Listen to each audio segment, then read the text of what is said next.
మీరు ఇట్లాంటి బట్టలు వేసుకోవడం వల్లే రేపులు జరుగుతున్నాయి అని చెప్పే వాళ్ళకి నేను చెప్పేది ఏంటంటే, ఏ కుక్క, ఏ నక్క, ఏ పంది, ఏ ఏనుగు, ఏ చీమ, ఇంకా ఈ ప్రపంచంలో ఉన్న ఏ స్పీషియస్, ఏ జీవరాశి కూడా ఇన్ని 300 లక్షల ప్లస్ జీవరాశిలో ఏ జీవరాశి కూడా గుడ్డలు వేసుకోదు.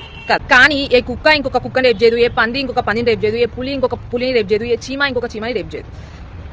వాటి రెండింటికి ఇష్టమై మేట్ చేసుకుంటే, లేకపోతే వేటి దారి అవి చూసుకుంటాయి. అంతేగాని ఇట్లా కన్సెంట్ లేకుండా టచ్ చేయడాలు, రేపులు చేయడాలు, ఇట్లాంటి బిహేవియర్ ఏ ప్రపంచంలో ఉన్న ఏ స్పీషియస్ కూడా అలా చేయదు. ఎందుకంటే వాటికి బుద్ధి ఉంది. బుద్ధి ఒక్క మనిషి జాతి తప్ప, అది కూడా మనిషి జాతిలో మగ జాతి.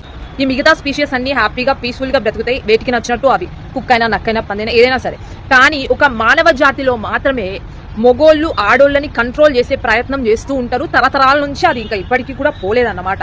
ఏంటంటే పద్ధతి పేరుతోని, కల్చర్ పేరుతోని మీరు ఇట్లా బట్టలు వేసుకోవాలని చెప్పి రకరకాలుగా మొగోళ్ళు ఆడోళ్ళని కంట్రోల్ చేసే ప్రయత్నం చేస్తూ ఉంటారన్నమాట. ఎందుకంటే ఇట్లా కంట్రోల్ చేసే మొగోళ్ళకి వాళ్ళని వాళ్ళు కంట్రోల్ చేసుకోవడం చేత కాదనమాట. వాళ్ళ మైండ్ మీద వాళ్ళకి కంట్రోల్ ఉండదు, వాళ్ళ బాడీ మీద వాళ్ళకి కంట్రోల్ ఉండదు. కాబట్టి ఆడోళ్ళని బ్లేమ్ చేసి వాళ్ళని కంట్రోల్ చేసే ప్రయత్నం చేస్తూ ఉంటారన్నమాట.